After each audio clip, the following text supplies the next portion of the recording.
কোরবানি কি জরুরি কোনো বিধান নাকি ঐচ্ছিক? অর্থাৎ কোরবানি কি সবার জন্য করা জরুরি নাকি কোরবানি সুন্নাত, নফল, মুস্তাহাবি জাতীয় কোনো আমল? কোরবানির দিন হাঁস মুরগি জবাই করা জায়েজ আছে কিনা? কয়দিন পর্যন্ত কোরবানি করা যায়? কোরবানির সময়সীমা কতদিন? কোন কোন পশু দিয়ে কোরবানি করা যাবে? আপনি হাঁস মুরগি দিয়ে কোরবানি দিলে কোরবানি হবে কিনা? রাতে কি কোরবানি করা যাবে? এবার আমরা চলে যাই প্রশ্ন উত্তরে সরাসরি। প্রথম প্রশ্ন, কোরবানি কি জরুরি কোনো বিধান নাকি ঐচ্ছিক? অর্থাৎ কোরবানি কি সবার জন্য করা জরুরি নাকি কোরবানি সুন্নাত, নফল, মুস্তাহাবি জাতীয় কোনো আমল? তো এই বিষয়ে বলবো যে এই ক্ষেত্রে ওলামায়ে কেরামের দুটি প্রসিদ্ধ মত আছে। ওলামায়ে কেরামের অনেকেই বলেন যে কোরবানি করা এটা সকলের জন্য জরুরি, যাদের সামর্থ্য আছে ঈদের দিন, কোরবানি ঈদের দিন অথবা পরবর্তী দিনগুলোতে যেগুলোতে কোরবানি করা যায়, এই সময়ের ভিতরে যার কাছে নেশা পরিমাণ টাকা আছে তার জন্য কোরবানি করা ওয়াজিব, জরুরি, বাধ্যতামূলক, না করলে গুনাহ। এটা অনেক ওলামায়ে কেরামের মত। তাদের দলিল সংক্ষেপে শুধু দলিলগুলো হালকা হালকা টাচ করে যাই। মুসনাদে আহমদ, ইবনে মাজাহ, মুস্তাদরাকে হাকিম এবং আরো অনেক কিতাবে একটা হাদিস বর্ণিত হয়েছে, যে হাদিসকে মুহাদ্দিসিনে কেরাম সহিহ বলেছেন। আল্লামা আলবানী রাহিমাহুল্লাহ নিজে হাদিসকে সহিহ বলেছেন। সেটা হলো এই, নবী আলাইহিস সালাম বলেছেন, মান ওয়াজাদা সাআতান আন ইউদাহিয়া ওয়া লাম ইউদাহি ফালা ইয়াকরাবান্না মুসাল্লানা। অর্থাৎ যে ব্যক্তি কোরবানি করার সামর্থ্য তার আছে, সক্ষমতা আছে, সচ্ছলতা আছে, সেই ব্যক্তি যদি কোরবানি না করে সে যেন আমাদের ঈদগাহে ঈদের নামাজ পড়তে না আসে। কোরবানি করার ইচ্ছা না রাখলে সে যেন ঈদের নামাজ পড়তে না আসে। এটা কিন্তু একটা সতর্কবাণী।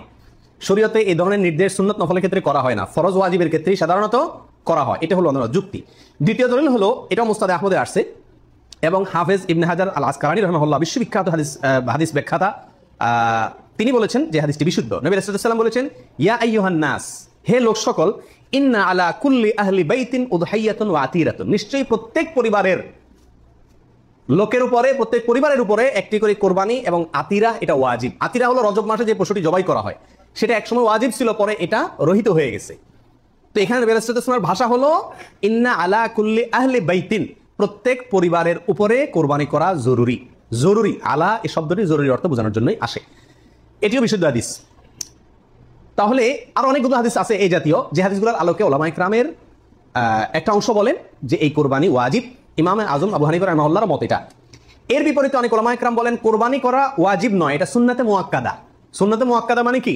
সুন্নাত কিন্তু খুবই গুরুত্বপূর্ণ সুন্নাত, বিনা কারণে এটা ছাড়া মাকরুহ, অপছন্দনীয়, ভালো কাজ নয়। সুন্নাতে মুআক্কাদা এবং ওয়াজিবের সাথে খুব বেশি তারতম্য নাই, কাছাকাছি গুরুত্বের বিচারে প্রায়। সাহাবীদের ভিতরে অনেক প্রসিদ্ধ সাহাবী, তারা কোরবানি করতেন না, ওয়াজিব মনে করবে মানুষ এই ভয়, এরকম কোন বর্ণনা পাওয়া যায়।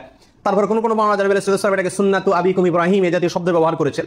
তো এসব কারণে ওনারা সুন্নাত বলেন, সুন্নাতে মুআক্কাদা বলেন। যাই হোক, সর্বসাকুল্যে এই কোরবানি খুবই গুরুত্বপূর্ণ একটি বিধান, এটা হলো নিশ্চিত। ওয়াজিবের মতটা গ্রহণ করলে এটা বেশি সতর্কতা হয় এবং ইখতিলাফ এবং মতপার্থক্যের ঊর্ধ্বে উঠা যায় এবং অনেকগুলো বর্ণনার পক্ষে রয়েছে। কয়দিন পর্যন্ত কোরবানি করা যায়? কোরবানির সময়সীমা কতদিন? এর উত্তর হলো, এক্ষেত্রে ওলামায়ে কেরামের দুটি মত আছে। অনেক ওলামায়ে কেরামের মতে কোরবানি করা যায় ঈদের দিন, জিলহজের 10 তারিখ আর 11 এবং 12, এই 3 দিন। এটা ইমাম আবু হানিফা রাহিমাহুল্লাহর মত। এর বিপরীতে অনেক ওলামায়ে কেরামের মত হলো কোরবানি এটা 4 দিন পর্যন্ত করা যায়। কোরবানি ঈদের দিন এবং তারপরে আরো 3 দিন, 11, 12, 13। যুক্তি হলো যে আইয়ামে তাশরিক, এক হাদিসে আসছে একেবারে সুস্পষ্টভাবেই যে আইয়ামে তাশরিক এই দিনগুলা সবগুলোই হলো জবাই করার দিন, অর্থাৎ কোরবানি করার দিন। সেহেতু আইয়ামে তাশরিক হলো ঈদের দিন, ঈদের পরে আরো 3 দিন, অর্থাৎ 13 তারিখ, চাঁদের 13 তারিখের সন্ধ্যার আগ পর্যন্ত। এ হলো কোরবানির দিন। তবে কোরবানি প্রথম দিন ঈদের নামাজের পরপরই করা বেশি উত্তম, এতে কোনো সন্দেহ বা ইখতিলাফ কারোর নাই। এবারে সারা দুনিয়ার উলামায়ে কেরাম একমত, কারণ নবী আলাইহিস সালাম ঈদের দিন, ঈদের নামাজের পরপরই সাধারণত কি করতেন? কোরবানি করতেন।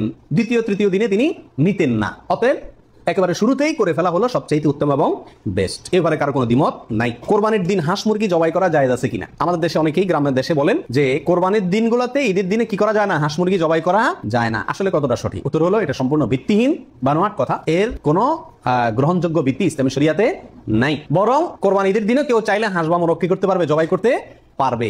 তবে যদি এটাকে কোরবানির নিয়তে করে যে আমার তো গরু ছাগল দেওয়ার সামর্থ্য নাই, আমি মুরগি দিয়েই দিলাম কোরবানি, তাহলে সেক্ষেত্রে এই জবাই কি হবে না? জায়েজ হবে না, কারণ এই পশু দিয়ে কি হবে না? কোরবানি হবে না। এমনি গোশত খাওয়ার জন্য যদি জবাই করে, তাহলে ঈদের দিনও জবাই করাতে কোনো সমস্যা নাই। কোন কোন পশু দিয়ে কোরবানি করা যাবে? আপনি হাঁস মুরগি দিয়ে কোরবানি দিলে কোরবানি হবে কিনা? এর উত্তর হলো, বড় পশুর ভিতরে 3 ধরনের পশু আর ছোট পশুর ভিতরে 3 ধরনের পশু, এগুলো দিয়ে কি করা যাবে? কোরবানি দেওয়া যাবে। বড় পশুর ভিতরে কোরবানি দিতে পারবেন উট, গরু, মহিষ, এগুলো দিয়ে। মহিষ দিয়ে দিতে পারবেন কিনা এটা নিয়ে ওলামায়ে কেরামের সামান্য ইখতিলাফ আছে। অনেকে মহিষকে গরুর অন্তর্ভুক্ত করেছেন, অনেকে করেন নাই। যার কারণে যারা করেছেন তারা বলছেন করা যাবে, যারা করেন না তারা বলছেন করা যাবে না। এই জন্য একান্ত অনন্য উপায় না হলে সেদিকে না যাওয়াই ভালো, ইখতিলাফের দিকে। আর ছোট পশুর ভিতরে 3টা, দুম্বা, ছাগল এবং ভেড়া, এগুলো দিয়ে কি করা যাবে? কোরবানি করা যাবে। এছাড়া অন্য কোনো পশু দিয়ে, এই গৃহপালিত পশু ছাড়া আপনি হরিণ দিয়ে অথবা অন্য কোনো হালাল পশু যেটা গৃহপালিত না, সেটা দিয়ে কি করা যাবে না? কোরবানি দেওয়া যাবে না, দিলে কোরবানি হবে না। রাতে কি কোরবানি করা যাবে? এই প্রশ্নের উত্তর হলো, রাতে কোরবানি করাকে ওলামা একরাম মাকরুহ বা অপছন্দনীয় বলেছেন।